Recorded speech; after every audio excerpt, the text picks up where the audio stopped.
बड' लेटेस्ट आपडेटआव बयखौबो बरायबाय। दिनैनि रादाबखौ फरायदों आं प्रमद खाख्लारि। गिबि निउज आपडेटआव दङ बाक्सायाव बिस गोनां माइरं मोन्दों। बाक्सा जिल्लानि सालबारि महकुमानि सिङाव थानाय राजाबिल गामियाव गरिब सिमनानि सिङाव थानाय सुबुंफोरनो सरकारा बेसेन नाङै माइरं होनाय जायो। बे माइरंखौ थांनाय गोबाव बोसोरनिफ्रायनो बे गरिब सुबुंफोरा रेशन दखाननिफ्राय लाबोयोमोन। नाथाय बे खेबाव दाननि रेशननि माइरं न'सिम लाबोनायनि उनाव राजाबिल गामिनि सुबुंफोरा माइरंखौ नुनानै समखिखाङो। माइरंआव इउरिया हासार होनाय नुनानै रागा जोंखाङो सरासनस्रा रायजोआ। बे खौराङा सोराङाव फैनायनि उनाव रायजोनि जगाय बिफाना मा राहा लागोन बेखौ समासो मिथिसिगोन। नैथियाव दङ फिलिस्टाइन आरो इजराइलनि गेजेराव दावहानि गोख्रों फिनजाथाय। फिलिस्टाइन आरो इजराइलनि गेजेराव सोमजिनाय दावहानि थासारिया गोख्रोंनिफ्राय गोख्रोंसिन जालांनो हमदों, जेराव दासिमाव फारनैबो हादरानो गिदिर खहा आरो नोगोरारिफोरनि जिउ गोमानाय थासारिजों मोगा-मोगि जानो गोनां जादों। फिलिस्टाइनआ इजराइलनि सायाव 130निबो बारा रकेट बेरफ्रो होना गाग्लोबनायनि उनाव फिनजाथाय महरै मैया बुधबारखालि फिलिस्टाइननि गाजा नोगोराव बिरग्रा दिङाजों इजराइलआ गाग्लोबो। इजराइलनि बे गाग्लोबनायाव उदखारि हानजा हामासनि गाजा नोगोरनि कमान्डारनि जिउ खहा जायो।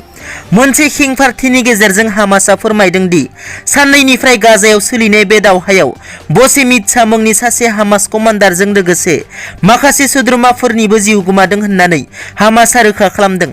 खौरां मोननाय बादिब्ला इजराइलनि बे गाग्लोबनायाव जिउ गोमानाय फिलिस्टाइननि सुबुंफोरनि अनजिमाया दासिमाव 43 जाबाय। बिनिनो गेजेराव 13 गथ'फोर आरो 3 हिनजावफोर दंफायो। जोखोम जानाय सुबुंफोरनि अनजिमाया दासिमाव 300नि खाथियाव सहैबाय। थामथियाव दङ चिरां जिल्ला JSP हस्पिटालाव ब्रिटेन हादरनिफ्राय अक्सिजेन सफैबाय। चिरां जिल्लानि रायजो राजाफोरनि थाखाय मोनसे गोजोनथाव खौरां। कर'ना खैफोदनि समाव ब्रिटेन हादरा भारतनो दान हरनाय मोनथाम अक्सिजेन कन्टेनारनिनो मोनसेखौ मैया हरनि 12 रिंगा 50 मिनिट समाव चिरां जिल्लानि सदर थावनि काजलगावआव थानाय जोहोलाव सोमब्ला बसुमतारी हस्पिटालाव दैथायहरदों। मख'नो गोनांदि बुहुमनाङै अक्सिजेननि खमियाव कर'ना भाइरासजों गाग्लोबजानाय बेरामिफोरा जिउ खोमागासिनो। 31 नं सिडली बिधानसभा ब्याबनि MLA मानगोनां जयन्त बसुमतारीया फोरमायनाय बादिब्ला बे अक्सिजेन प्लान्टआ 1 मिनिटावनो 500 लिटार अक्सिजेन दिहुननो हायो। ब्रैथियाव दङ क'क्राझार जिल्ला बेंगिरि मावख'आव कर'ना भाइरासनि थाखाय रिभिउ मेलाव गाहाय खुंगिरि प्रमद बर'आ बाहागो लायो।